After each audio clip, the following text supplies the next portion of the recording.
চীনে ৮ গোলে জয় পেল বাংলাদেশ।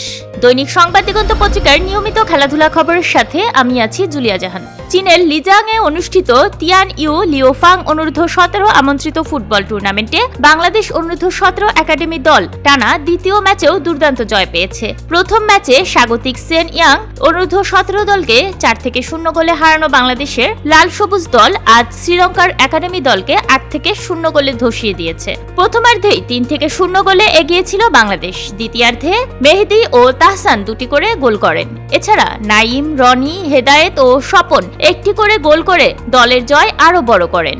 দলের আক্রমণ এবং ডিফেন্স উভয় ক্ষেত্রেই বাংলাদেশের আধিপত্য লক্ষণীয় ছিল। এই জয়ের মাধ্যমে গ্রুপে বাংলাদেশের অবস্থান আরো শক্তিশালী হয়েছে।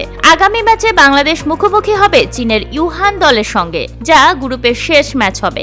এই টুর্নামেন্টে বাংলাদেশ দলের পারফরম্যান্স দেশের ফুটবলের জন্য ইতিবাচক সংকেত হিসেবে দেখা হচ্ছে। বাংলাদেশের এই ধারাবাহিক জয় দলকে আত্মবিশ্বাসী করে তুলেছে এবং প্রতিদ্বন্দ্বী দলগুলোর জন্য বড় চ্যালেঞ্জ হয়ে দাঁড়িয়েছে।